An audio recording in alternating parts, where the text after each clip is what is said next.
The most popular vehicle in America is going natural. Ford has announced that it will include a natural gas version of the Ford F-150 pickup truck in its 2014 lineup. With natural gas going for a little more than $2 a gallon, what's this move going to mean? Lauren Fix, the car coach, automotive expert, and she joins me now. So, Lauren, welcome back. Why are they doing this? They think they can make money on this?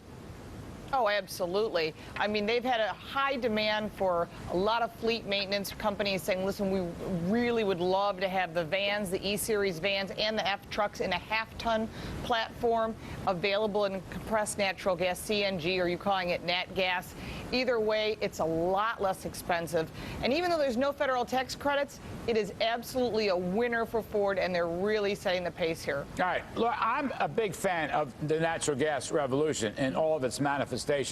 But I read regarding the F-150, this thing has to be reconfigured in the factory and outside the factory. It's got to be outfitted, and then it's got to be refitted. The whole thing comes to almost $10,000 on top of the cost of the truck. Now, is that going to be a barrier to selling these things to individuals?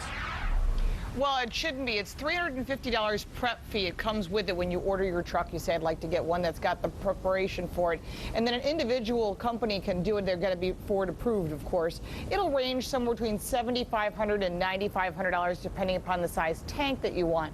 But it's really going to make a huge difference. I mean, a company like AT&T just purchased a whole fleet of them, and they say they saved over 7 million gallons of gas, and at a $1.50 savings approximately per gallon, that's a huge savings where you can take those profits and put them elsewhere rather than just having it as a gasoline or an automotive expense. All right, so you're saying, but basically this is a corporate fleet operation. It's not really going to be individual retail.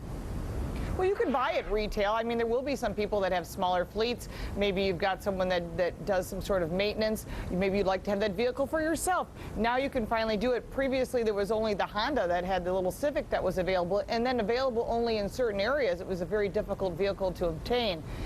There's a lot of demand for it. Electric vehicles haven't been pulling the numbers that they were hoping.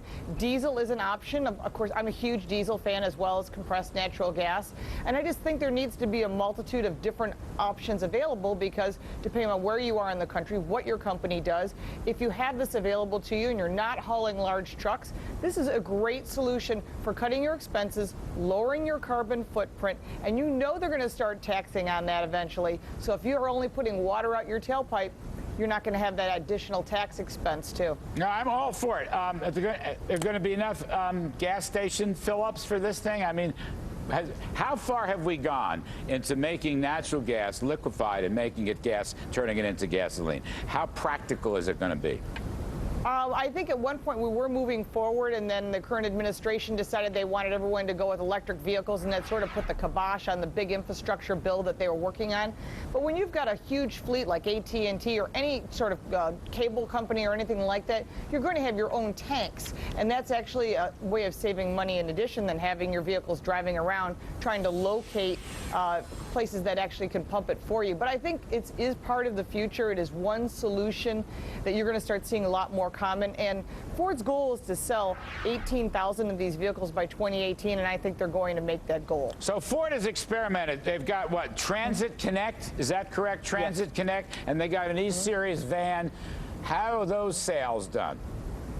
They've actually done very well. They redid the whole van setup for Ford. A lot of people have. You see, all the manufacturers have started to revamp these vehicles so that they are more fuel efficient. They're lighter. They can haul more cargo. They've done really well. As you can see, Ford F-Series has been the top-selling vehicle for 46 years in a row. Nobody can outsell them, and I think this just helps propel them further forward. Who wins this race, Lauren? Natural gas or battery-powered? Who wins? Natural gas will win in the end, I believe. I know all those EV people love it, but the truth is, when you drive them, you have range anxiety, and unless you've got a gasoline engine backing it up, it makes it very concerning. All right, got to get out of here. I happen to agree with you. I'm rooting for the natural gas anyway. Me too. Lauren Fix, thanks very much. That's it for this evening's show, folks. As always, I thank you for watching. I'm Larry Kudlow. More free market capitalism tomorrow. This whole natural gas revolution came from free market capitalism. I'm Kudlow. Please join us tomorrow.